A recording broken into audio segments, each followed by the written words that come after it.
Cocoa ధరలు బాగా పతనమయ్యాయి. 5-6 సార్లు మీటింగ్ పెట్టాం, సెక్రటరియట్లో పెట్టాం, మా ఆఫీసర్స్ పెట్టారు, నేనే సోయానా ఏలూరు వెళ్ళి కూడా మీటింగ్ పెట్టాం.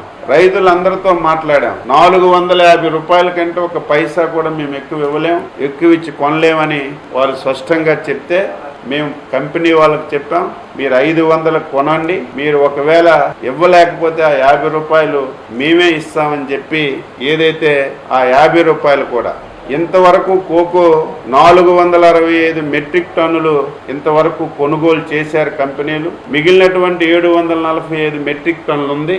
ఈ 745 మెట్రిక్ టన్నులు కూడా 500 రూపాయలకు ఒక పైసా తక్కువ లేకుండా అన్ని కొనమని చెప్పి ఆదేశాలు ఇచ్చాం. కొంటున్నారు. కంపెనీ వాళ్ళు 450 ఇస్తే మేము ఒక 50 రూపాయలు రైతులకి ఇచ్చి దానికి ఒక 10.5 కోట్ల రూపాయలు ఖర్చు అవుతుంది. ఇంటర్ఫియర్ అయి కోకోను కూడా ఈరోజు రైతులకి నష్టం లేకుండా చేస్తున్నాం. అయితే ఈ సంవత్సరం నుంచి కోకో రైతులకు కూడా కోరుతున్నాం, మీరు విత్తనాల నుంచి మొత్తం అన్ని కూడా చక్కగా చూసుకోవాలి, మంచి విత్తనాలు తెచ్చుకోవాల్సినటువంటి అవసరం ఉంది. క్వాలిటీ తప్పనిసరిగా, తప్పు రైతులు కాదు, ఇంతవరకు కంపెనీలు కూడా క్వాలిటీ అడగలేదు.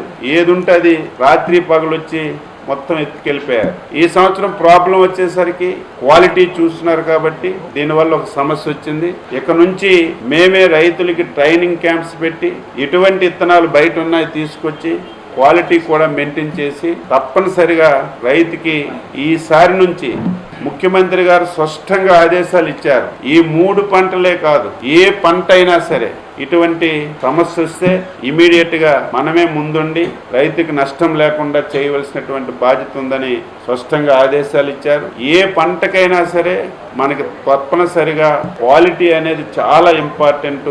క్వాలిటీ ఉంటే ఈ రోజు ఇంటర్నేషనల్ మార్కెట్లో ధరలు వస్తున్నాయి. క్వాలిటీ లేకుండా మనం ధరలు అడిగినా వచ్చే పరిస్థితి లేదు. కాబట్టి తప్పనిసరిగా రైతులకి చైతన్యపరిచి ట్రైనింగ్ ఇచ్చి ఈ విషయాలన్నింటి మీద నిష్ణాతులైనటువంటి కొంతమంది వ్యక్తులకి, కోకోలో నిష్ణాతులైనటువంటి వారు ఉన్నారు, క్వాలిటీ మెయింటైన్ చేసిన వాళ్ళు ఉన్నారు, ఏ విధంగా ఎక్కువ క్వాలిటీ వస్తుందో అవగాహన ఉన్న వాళ్ళు ఉన్నారు. అటువంటి ప్లేయర్స్ కూడా రాష్ట్ర ప్రభుత్వం తీసుకొచ్చి వాళ్ళ ద్వారా రైతులకి చైతన్యపరిచి తప్పనిసరిగా క్వాలిటీ పెంచే విధంగా కూడా ఈ సంవత్సరం నుంచి చర్యలు తీసుకుంటామని ఈ సందర్భంగా తెలియజేస్తూ, ఇప్పుడు ఏదైతే ఈ 3 పంటలకి రైతులు ఆందోళన చెందుతున్నారు, ఈ ఆందోళన చెందవలసినటువంటి అవసరం లేదు. తప్పనిసరిగా ఈ 3 పంటలకి రాష్ట్ర ప్రభుత్వం పూర్తిగా బేర్ చేసి కొంటామని చెప్పి స్పష్టంగా తెలియజేస్తున్నాను.